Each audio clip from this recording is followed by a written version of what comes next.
Koca. I'm Dr. Mike. And I'm Dr. Claggett.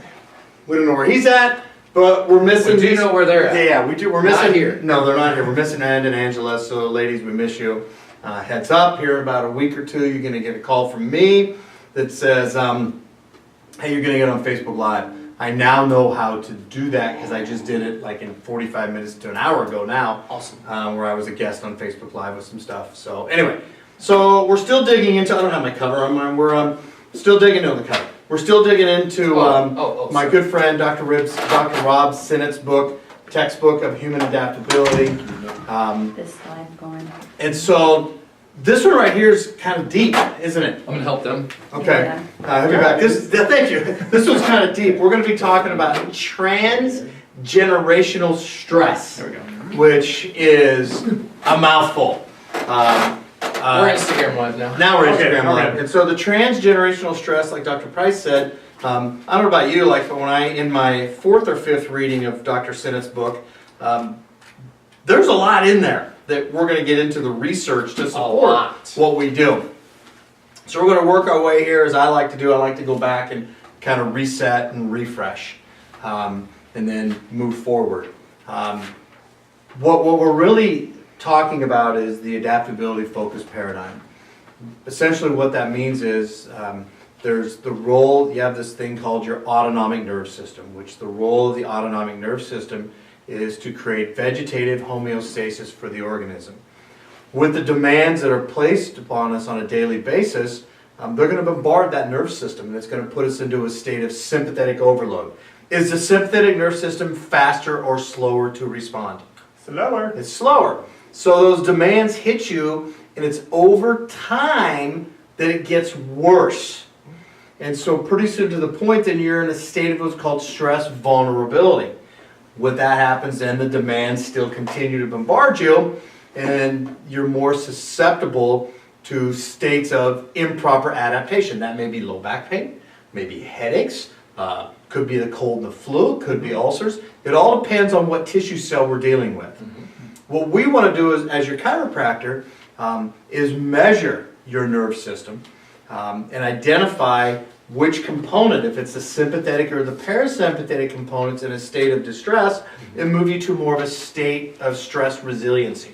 And then along that process, we're going to continue to measure, I'm going to let Dr. Price talk about that because it's kind of his deal, we're going to continue to measure that. As we move you to a state of stress resiliency, what we do in our office, which is something very unique to the chiropractic profession, I think, as I talked about, if you heard my interview with Dr. Joe Borio today, it's very unique. What we do in our office, compared to a lot of offices out there, I think, not just chiropractic, but other offices, I mean, there's a lot of, is we deliver a very precise and specific, what's called a chiropractic adjustment.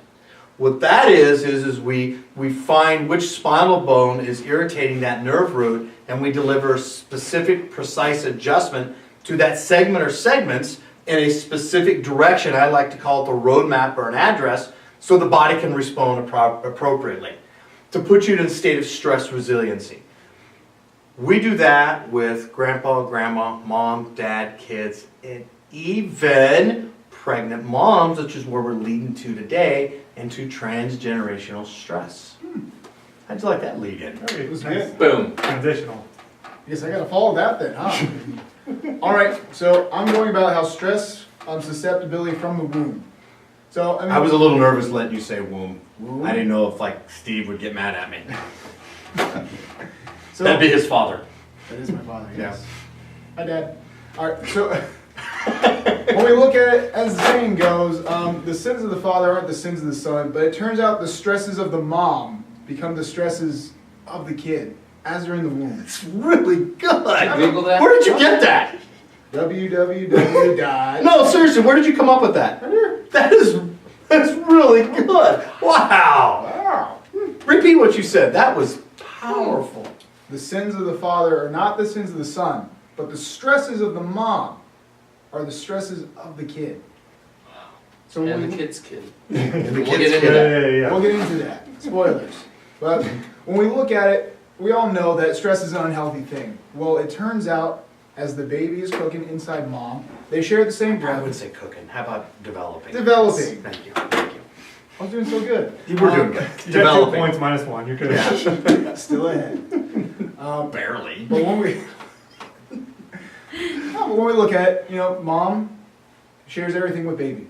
So including the stress. So there's an intricate network that helps that baby develop and also relays to the internal environment that baby is for what the mom is experiencing outside. So in order to best prepare that baby for the outside environment, mom has a cascade of neurological wiring, has chemical hormonal things that go and tell the baby. Which is the hormonal thing is controlled and regulated by the nerve system. Autonomic Nerve System. Absolutely. Which chiropractic, the role of chiropractic is to work with the autonomic nerve system to create vegetative homeostasis for the organism. Absolutely. Listen to that, people. So, when mom's really stressed and she can no longer handle and adapt to that stress, and it puts her in a state of stress vulnerability, it actually makes the baby vulnerable to stress as well, and sets that child up for future problems in their health, in their ability to handle that stress.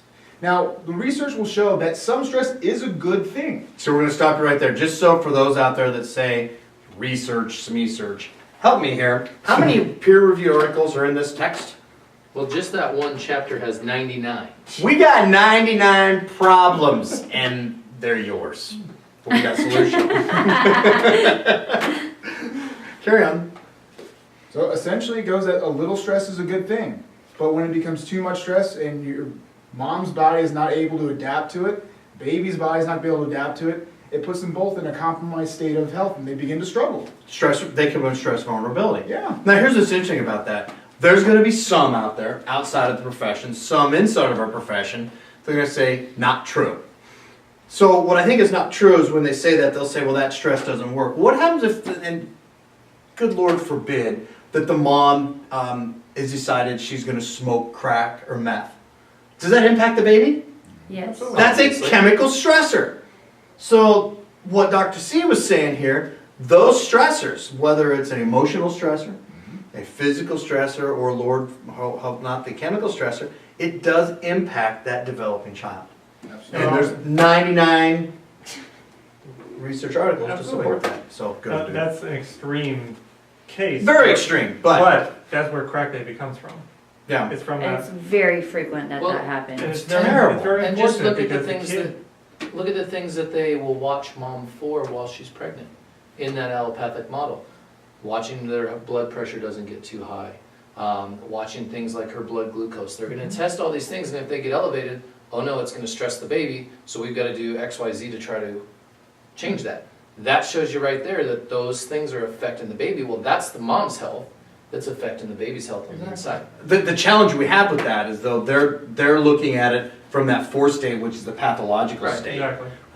What we're looking is that second or third stage, which maybe we'll touch base next week on again. We're dealing with that second or third stage before it becomes pathological. Yeah, makes sense. So it's the mom's inability to adapt, being in that stress vulnerability stage, that creates that environment, right? And that's what they're trying to measure, is that inability to adapt, but they're looking so far down the line that their response is way too late.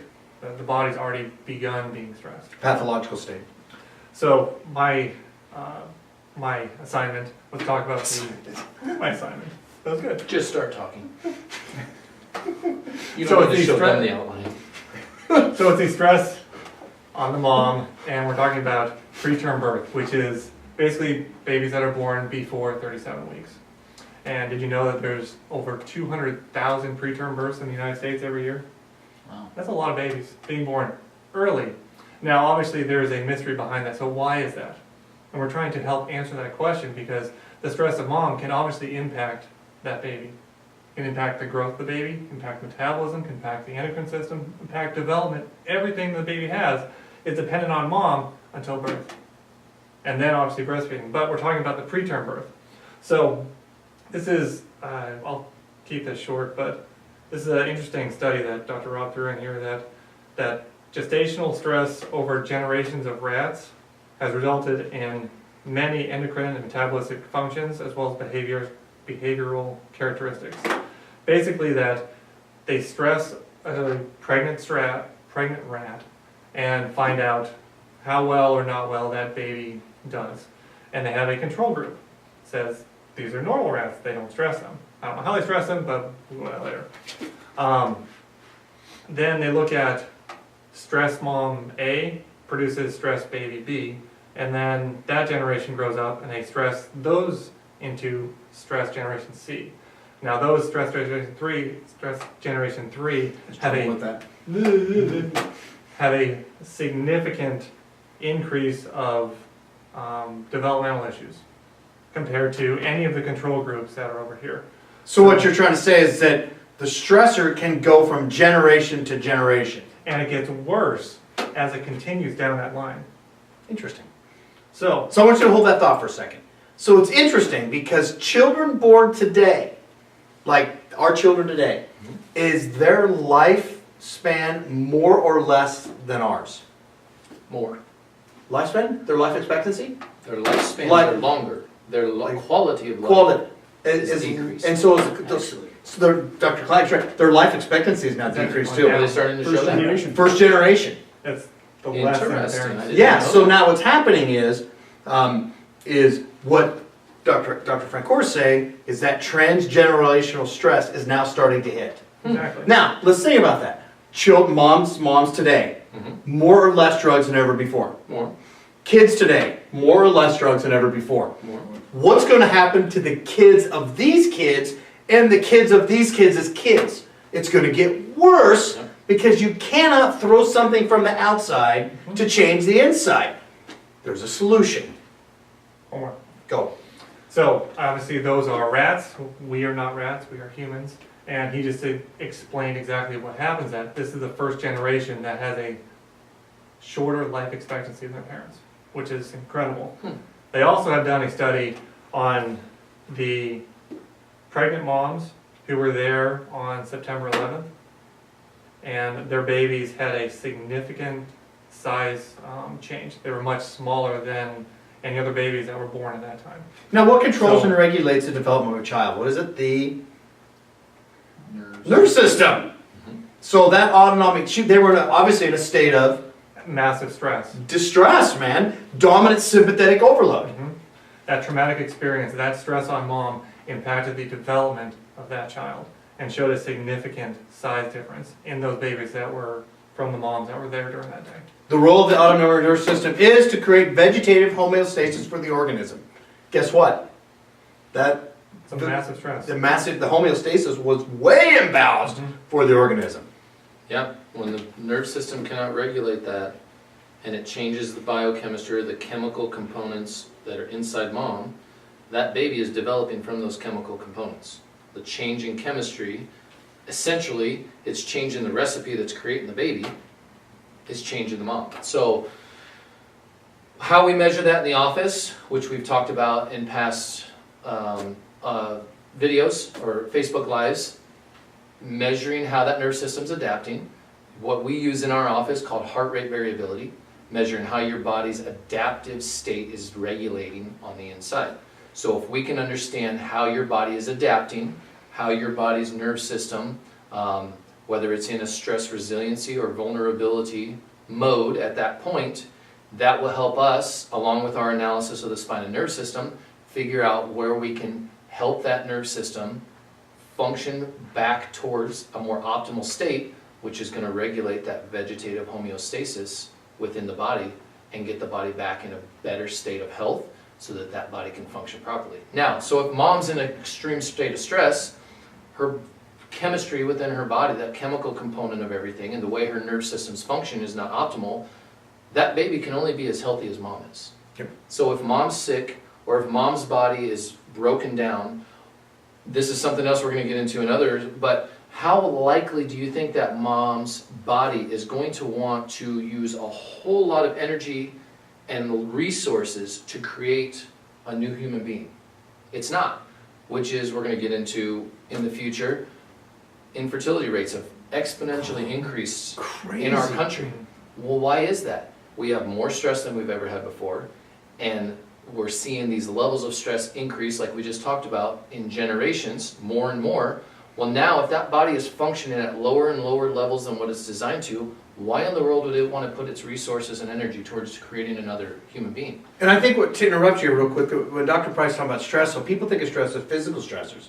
I mean, he's addressing emotional stresses, which is a huge one. Chemical stressors. There's more drugs ever before on an all-time high. Big Pharma's killing it right now with profits. But yet, let's look at the math. What he's saying. We're not getting healthier. We're not getting healthier. So, people. It's huge. So we have to start now changing ourselves so our kids will be healthier, so their kids will be healthier, going in the right direction, not the wrong one.